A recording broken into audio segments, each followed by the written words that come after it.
going to be a good one, Weed. Yeah. It's going to be a good one. All right, because we're only halfway, and it's making up about a half second a lap. It could come right down to the end.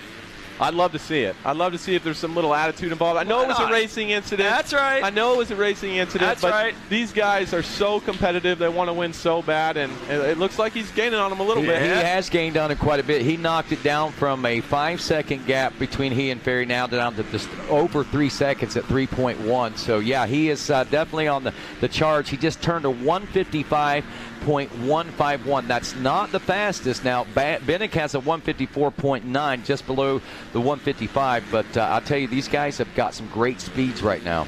Yeah, that 155, I believe that's Deegan's best of the moto. It was almost 2 seconds quicker than Ferry, so he was inching up on him. A couple tenths here and there. Another mistake by Ferry. This is going to help Deegan even more. I wouldn't be surprised if we got him in the same shot soon on the trip back to Storyland back here. So Bennick is the best time in the moto, and he's pulling away. But this battle for second, it's starting to heat up. And a track like this, so deep ruts, a lot of tight corners, when you're not flowing and you're making some mistakes, it's easy for that to snowball, because more effort doesn't necessarily mean that you're going to go faster. You have to try hard in the right areas, and a lot of the times it's like what we talked about. It's a lot of roll speed, a lot of coasting, being light on the bike, carrying momentum, and on tracks like on tracks like this specifically, when it starts going south for you, it can be difficult to get it back on track. Man, those ruts are unbelievable right there. And Ferry's stuck behind a lap rider. There's one lap rider between him and Deegan. But Deegan is a whole lot closer than he was 2 laps ago. And we're about to have a battle for second on our hands.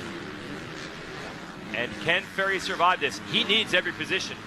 He gets bumped back to third. That's going to change the championship picture. There's your leader, 41 of Dax Bennick. Great moto yesterday. About second off of Deegan at the end. And they used to battle wheel to wheel. I mean, Deegan and Bennick in the 85cc ranks, 65s, they were almost equals. And then Deegan really got the drop on him the last couple of years. Good to see Bennick back on his old form. There's Ferry. And let's see how close it is. There's Deegan. 2 seconds is what we're seeing right now. So another second peeled off there by Haiden Deegan. Lap times that time 158.5, pretty consistent for Ferry, a 157.2 that time for Haiden Deegan. So he just keeps chipping. See Deegan wheelie that? Those bumps there. Oh, yeah. Some goat farm stuff right there. Okay. Maybe Genie's on them.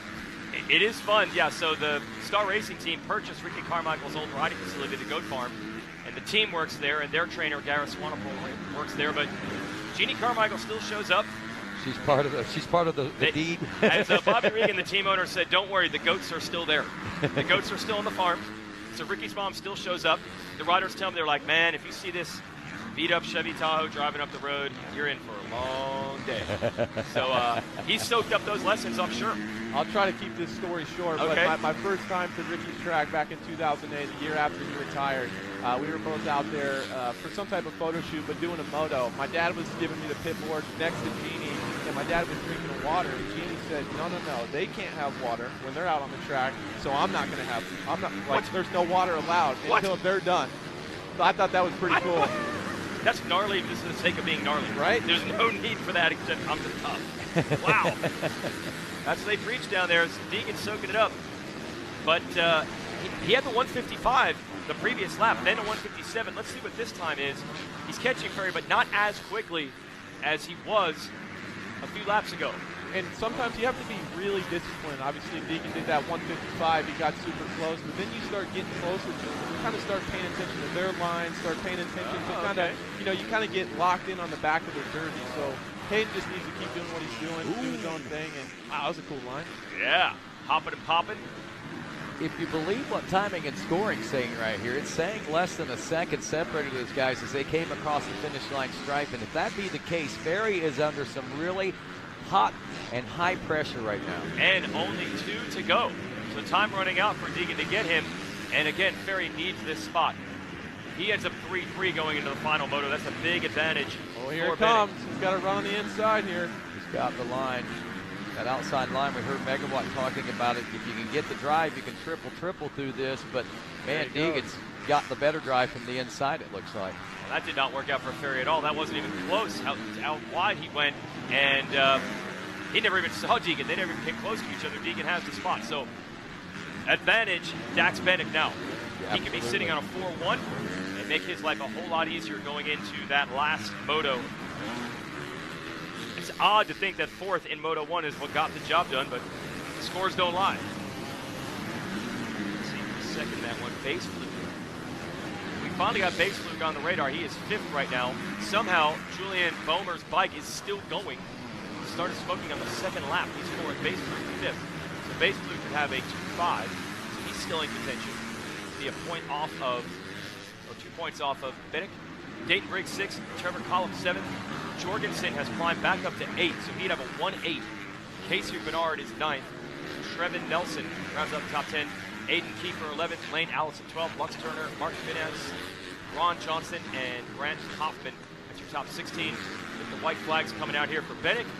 And how about it for Dax Bennick? Go ahead, boys. Yeah, I mean, how about it for Dax Bennick? I mean, this is a rider that we've obviously watched grow through the Loretta Lynn ranks, and you know, each year he seems to just be more and more solid. And I'm not going to lie, I mean, I expected him to be a contender, but Adam, he is really in control of things right now. Yeah, it's interesting, the development. Everybody has a kind of unique development, you know. Some guys will take big steps when they're on 85. Some guys will kind of wait till they get on big bikes to make that next step up. But definitely, I see what you see. And I've watched Daxton grow up a little bit. And just this last couple of years, he's made a big step. And you can kind of tell, you can kind of see the progression.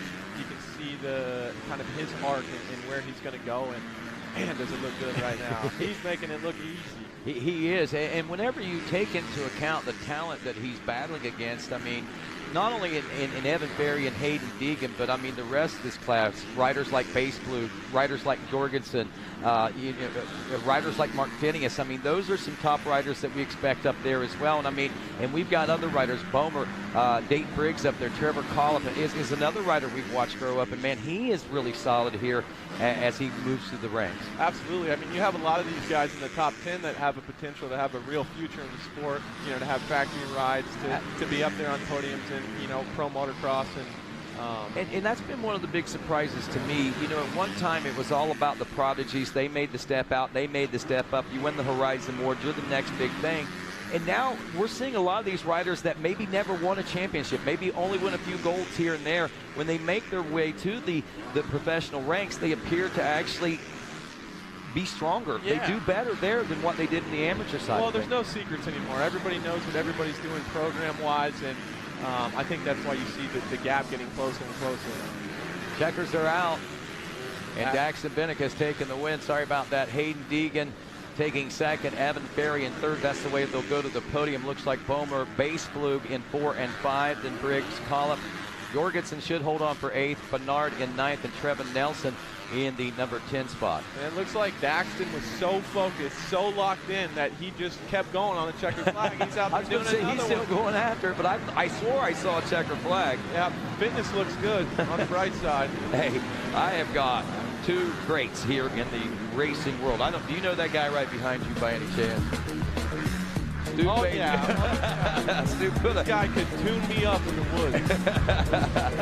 Stu Baylor making his way up into the tower now as Dax Bennick, Haiden Deegan, Evan Berry. We see them. They are finishing just like that. There is no changes. Actually, Collins at 6, Briggs in 7, Jorgensen 8, Bernard and Nelson